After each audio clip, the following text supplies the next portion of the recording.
ஏன்டா இப்படி பண்ண?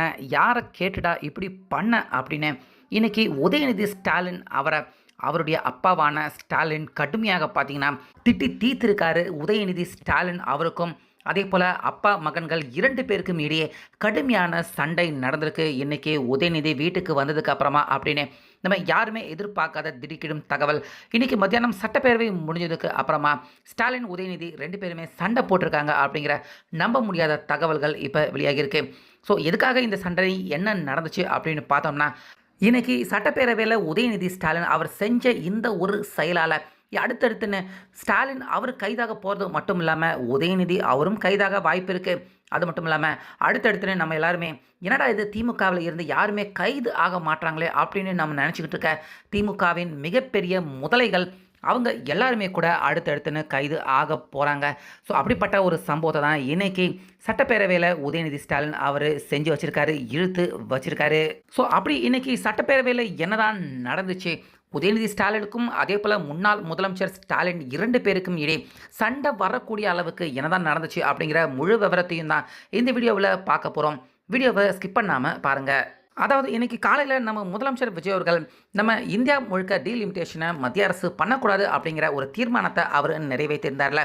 ஸோ அந்த தீர்மானத்துக்கு இதுக்கு முன்னாடி டீலிமிட்டேஷனை அது வரைக்கும் ஆதரிக்க போகிறோம் அப்படின்னு திமுக தரப்பு அவங்கக்கிட்ட இருந்து தகவல் வெளியாகிட்டு நம்ம பார்த்தோம். இதுக்கு முன்னாடி முதலமைச்சர் விஜய் அவர்கள் அவர் கூட்டியிருந்த டீலிமிட்டேஷன் எம்பிக்கள் கூட்டத்துக்கு கூட வரல திமுகவை சேர்ந்தவங்க. இதனால் டீலிமிட்டேஷனை ஆதரிக்க போகிறாங்க திமுக அப்படின்னு எதிர்பார்த்துக்கிட்டு இருந்தா திடீர்னு பார்த்தீங்கன்னா இன்றைக்கி டீலிமிட்டேஷனை எதிர்த்து வாக்கு அளிச்சிருக்காரு. ஸோ யார் அப்படின்னு பார்த்தீங்கன்னா உதயநிதி ஸ்டாலின் அவர் தான் பார்த்தீங்கன்னா டீலிமிட்டேஷனை ஆதரிக்க போகிறாங்க. பாஜகவுடன் மீண்டும் கூட்டணி வைக்க போகிறாங்க திமுக அப்படின்னு நம்ம எல்லாருமே நினச்சிக்கிட்டு இருந்தா திடீர்னு இன்னைக்கு லிமிட்டேஷனை எதிர்க்கிறோம், எதிர்த்து வாக்கு அளிக்கிறோம் அப்படிங்கிற நிலைப்பாட்டை திமுக அவங்க எடுத்ததை பார்க்குறப்ப கண்டிப்பாக இந்த சம்பவத்தை பார்க்குற எல்லாருக்குமே ரொம்ப பெரிய அதிர்ச்சியாக தான் இருந்துச்சு. ஸோ இதுக்கு பின்னாடி என்ன நடந்துச்சு, எதுக்காக டீலிமிட்டேஷனை ஆதரிக்கிற மாதிரி பேசிக்கிட்டு இருந்த திமுக திடீர்னு எதிர்த்திருக்காங்க அப்படின்னா பாஜகவுடன் உடன்படிக்கை ஏற்படலையா அப்படின்னு எதிர்பார்த்தா ஆமாம் அதுதான் நடந்திருக்கு. பாஜகவை இத்தனை நாட்களாக திட்டிக்கிட்டு இருந்த திமுக திடீர்னு தமிழக வெற்றி கழகம் முதல்வர் விஜய் ஆட்சி வந்ததுக்கு அப்புறமா திமுகவை சேர்ந்தவங்க எல்லாருமே சிறைக்கு போக போகிறாங்க. அடுத்தடுத்து இந்த 5 வருஷத்துக்குள்ளே யார் சிறைக்கு போக போகிறாங்க, திமுக கட்சி என்ன நிலைமைக்கு ஆக போதோ அப்படிங்கிற பயம் திமுகவுக்கு ஏற்பட ஆரம்பிச்சிருச்சு. காங்கிரஸும் விட்டுட்டு போயிட்டாங்க அப்படிங்கிறதால இதுதான் சரியான சந்தர்ப்பம். மத்தியில் ஆட்சியில் இருக்கிற பாஜக கூட நம்ம இணக்கம் காட்டினோம்னா கண்டிப்பாக தமிழ்நாட்டில் ஏதாச்சும் பிரச்சனை கைது நடவடிக்கையை விஜய் அவர்கள் எடுத்தா அந்த வழக்கை டெல்லிக்கு கொண்டு போய் தப்பிச்சிடலாம் நம்ம அப்படின்னு அப்படிப்பட்ட ஒரு கணக்கை போட்டு பாஜகவுடன் இணக்கமான ஒரு நட்பு ஏற்படுற மாதிரி கடந்த சில நாட்களாக திமுக அவங்க காய்களை நகர்த்தினதை நம்ம எல்லாருமே பார்க்க முடிஞ்சுது. ஆனால் இதுக்கு பாஜக அவங்களுடைய தரப்பு பார்த்திங்கன்னா அவங்க ரெட் சிக்னல் தான் கொடுத்துருக்காங்க, க்ரீன் சிக்னல் கொடுக்கல. அதாவது திமுக மாதிரியான ஒரு கட்சி எங்களுக்கு தேவையில்லை அப்படிங்கிற ஒரு நிலைப்பாட்டில் தான் பாஜக இருக்காங்க அப்படிங்கிறது தெரிய வந்திருக்கு. முக்கியமாக பாஜகவுடன் இருக்கிற ஆர்எஸ்எஸ் பார்த்திங்கன்னா அவங்க கடுமையாக திமுகவை எதிர்க்கக்கூடிய நிலைப்பாட்டில் இருக்கிறதா பாஜகவுக்கு வலியுறுத்தியிருக்காங்க. அதாவது அந்த பக்கம் வட மாநிலம், அந்த பக்கம் எல்லா இடத்துலையுமே திமுகவை எதிர்த்து தான் நம்ம வாக்கு வாங்கியிருக்கோம், திமுகவை எதிர்த்திருக்கோம், திமுகவை திட்டியிருக்கோம், திமுக மாதிரியான ஒரு தீய சக்தி கட்சி அப்படிங்கிற மாதிரி பேசியிருக்கோம். ஆனால் இப்போ திமுகவை கூட்டணிக்கு உள்ளே எடுத்துகிட்டு வந்தால் கண்டிப்பாக அவங்களுடைய பெயர் வட மாநிலம் அந்த பக்கம் நம்ம தமிழ்நாட்டில் கெட்ட பெயர் வருது அப்படிங்கிற ஒரு பக்கம் இருந்தாலும் வட மாநிலம் அந்த பக்கம் எல்லாருமே எதிர்கட்சியினர்கள் திமுக மாதிரியான ஒரு கட்சி பாஜகவை திட்டின விமர்சனம் பண்ண கட்சி கூட பாஜக கூட்டணி வச்சுருக்காங்க அப்படிங்கிற அந்த மோசமான அவப்பெயர் பாஜகவுக்கு ஏற்பட்டுடக்கூடாது அப்படிங்கிற அந்த நிலைப்பாட்டுக்கு பாஜக வந்திருக்காங்க. இதனால் திமுகவுடன் கூட்டணி எங்களுக்கு தேவையில்லை, டீலிமிட்டேஷன் பில்லை நீங்கள் இல்லைன்னா கூட எங்களால் அந்த பில்லை பாஸ் பண்ண வைக்க முடியும் அப்படிங்கிற நிலைப்பாட்டை பாஜக எடுத்ததாக தெரிய வந்திருக்கு. ஸோ இதனால் பாஜகவுடன் ஆதரவு எப்படியாவது கோரணும் அப்படின்னு நினச்சிக்கிட்டு இருந்த ஸ்டாலின் அவருக்கு கடைசி நேரத்தில் பாஜகவுடன் இருந்து பார்த்தீங்கன்னா அந்த க்ரீன் சிக்னல் வரல. பாஜக திமுகவுடன் அந்த கூட்டணியை அவங்க விரும்பலை, நாங்கள் தேவையில்லை அப்படிங்கிற முடிவை பாஜக எடுத்ததாக தெரிய வந்திருக்கு. ஸோ இதை கேள்விப்பட்டுட்டு தான் பார்த்தீங்கன்னா இன்றைக்கி நடந்த இந்த டீலிமிட்டேஷன் எதிர்ப்புக்கு திடீர்னு பார்த்தீங்கன்னா அது வரைக்கும் ஆதரவு சொல்ல போகிறாங்க திமுக அப்படின்னு பார்த்தா திடீர்னு பார்த்தீங்கன்னா நாங்கள் டீலிமிட்டேஷனை எதிர்க்கிறோம் அப்படிங்கிற நிலைப்பாட்டை உதயநிதி ஸ்டாலின் பார்த்தீங்கன்னா அவர் எடுத்திருக்காரு. ஸோ இதை பார்த்துட்டு தான் பார்த்தீங்கன்னா வீட்டில் உட்காந்து சட்டப்பேரவை லைவை பார்த்துக்கிட்டு இருந்த ஸ்டாலின் அவர் அதிர்ச்சி அடைஞ்சு போயிருக்காரு.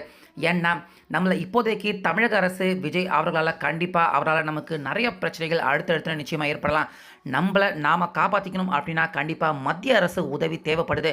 ஸோ அவங்க வேண்டாம் அப்படின்னு ஒரு முடிவை அவங்க எடுத்திருந்தாலுமே கூட நம்ம டீலிமிட்டேஷனுக்கு ஆதரவு தெரிவிக்கணும். அவங்களுக்கு ஆதரவான வாக்கு அளிக்கணும். அவங்க என்னதான் நம்மளை திட்டினாலும் நம்ம அவங்களுக்காக தொடர்ந்து காத்திருக்கணும். காத்திருந்து பிஜேபி கூட நம்ம எப்படியாச்சு அவங்கள பணிய வச்சு அவங்களுடைய அந்த ஆதரவை பெற்றுட்டோம் அப்படின்னா கண்டிப்பாக கைது நடவடிக்கையில் இருந்து நிச்சயமாக நம்ம எல்லாருமே தப்பிக்கிறதுக்கான வாய்ப்பு ஏற்படும்.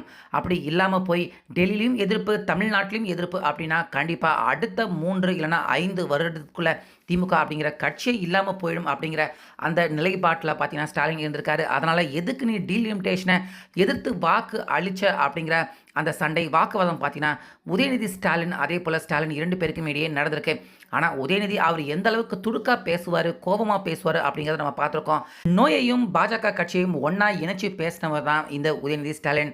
மோடிக்கும் நாங்கள் பயப்பட மாட்டோம், ஈடிக்கும் நாங்கள் பயப்பட மாட்டோம் அப்படின்னு பேசினவர் தான் பார்த்தீங்கன்னா இந்த உதயநிதி ஸ்டாலின்.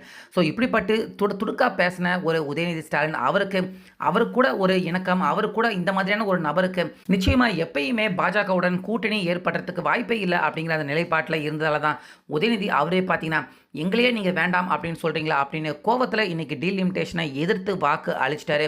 ஸோ இதனால் பார்த்தீங்கன்னா திமுக அவங்க மிகப்பெரிய சிக்கலில் சிக்கியிருக்காங்க. ஸ்டாலின் உட்பட இன்னும் அடுத்தடுத்துன்னு இடி ரெய்டு அதிகாரிகள், இன்னும் தமிழக அளவில் வழக்கு, இப்படி நிறைய பிரச்சனைகளை அடுத்தடுத்துன்னு திமுகவுடைய உறுப்பினர்கள் எல்லாருமே சந்திக்க இருக்காங்க. அதில் இருந்து எல்லாத்துல இருந்தும் திமுக தப்பிக்கணும் அப்படின்னா கண்டிப்பாக மத்திய அரசு அவங்களுடைய துணை தேவைப்படுது. ஆனால் நீ எதுக்காக டீலிமிட்டேஷனை எதிர்த்து வாக்கு அளிச்ச அப்படின்னு இப்போ இன்றைக்கி சட்டமன்றத்தில் இந்த எதிர்ப்பு வாக்கு அளித்ததுக்கப்புறமா உதயநிதி ஸ்டாலின் 2 பேருமே பார்த்தீங்கன்னா வீட்டுக்கு போனதுக்கப்புறமா அங்கே சண்டை வாக்குவாதம் நடந்திருக்கு. நீ எதிர்த்து வாக்கு அளிச்சிருக்க கூடாது, பாஜக நம்மளை நிராகரிச்சிருந்தாலும் நம்ம காத்திருந்து பொறுமையாக தான் நம்மளுடைய காரியத்தை சாதிக்கணும். நீ அவசரப்பட்டு கோபமான முடிவு எடுத்தால் நிச்சயமாக அது மிகப்பெரிய பிரச்சனை சிக்கலில் கொண்டு போய் விடும் அப்படின்னு திட்டியிருக்காரு ஸ்டாலின். 2 பேருக்கும் சண்டை நடந்திருக்கு. ஸோ அது மட்டும் இல்லாமல் இப்படி இவர் எதிர்த்து வாக்கு அளிப்பார் அப்படின்னு சட்டப்பேரவையில் உட்கார்ந்துட்டு இருந்த திமுக மூத்த தலைவர்கள் அவங்களே கூட பார்த்தீங்கன்னா யாரும் எதிர்பார்க்கல. உதயநிதி ஸ்டாலின் இந்த மாதிரி அவர் பேசினதால் அங்கே இருந்த மூத்த திமுக தலைகள் அவங்களே எல்லாருமே அதிர்ச்சி அடைஞ்சிருக்காங்க. இதனால் திமுக மூத்த தலைவர்கள் எதிர்க்கட்சி தலைவர் உதயநிதி ஸ்டாலின் அப்படின்னு கூட பார்க்காம நீங்கள் முதல்ல இங்கேருந்து புறப்பட்டு போங்க அப்படின்னு உதயநிதி ஸ்டாலின் அவரை இன்றைக்கி சட்டப்பேரவை முடிகிறதுக்கு முன்னாடியே அவரை அங்கேருந்து அனுப்பியிருக்காங்க. நீங்கள் கிளம்பி போங்க அப்படின்னு சட்டப்பேரவையை விட்டே வெளியே அனுப்பியிருக்காங்க உதயநிதி ஸ்டாலினை. இதனால் திமுக கட்சிக்குள்ளே பார்த்தீங்கன்னா ஒரு மாதிரியான பதட்டமான சூழ்நிலை ஏற்பட்டுக்கிட்டு இருக்கு. எப்படியாவது பாஜக கூட சேர்ந்துடலாம் அப்படின்னு கனவு கண்டுகிட்டு இருந்த திமுக அவங்களுடைய மிகப்பெரிய ஒரு தோல்வியாக தான் பார்க்கப்படுது. பாஜகவுடன் அவங்களால கூட்டணி சேர முடியல அப்படிங்கிறதால இதனால் அடுத்த 5 வருஷத்துக்கு பாஜக ஆதரவும் இல்லாமல் மத்திய மாநில அரசுகள் 2 கட்சியினர்களின் எதிர்ப்பை எப்படி தான் சமாளிக்க போகிறாங்க அப்படின்னு தெரியல திமுக. இதனால் ஊழல் பண்ணவங்க, தப்பு பண்ணவங்க, முக்கியமாக உதயநிதி, அதே போல் அவருடைய அப்பா ஸ்டாலின், இன்னும் திமுக மூத்த தலைவர்கள் எல்லாருமே உச்சக்கட்ட பயத்தில் தான் இருக்காங்க. ஸோ இது எல்லாமே நம்ம முதலமைச்சர் விஜய் அவர்களால் தான் பார்த்தீங்கன்னா திமுகவுக்கு இப்படிப்பட்ட ஒரு நிலைமையை ஏற்படுறதுக்கு முக்கியமான காரணமாக முதல்வர் விஜய் அவர் இருக்கார் அப்படிங்கிறத கண்டிப்பாக யாராலும் மறுக்க முடியாது. இதை பற்றி உங்கள் கருத்தை சொல்லுங்கள்.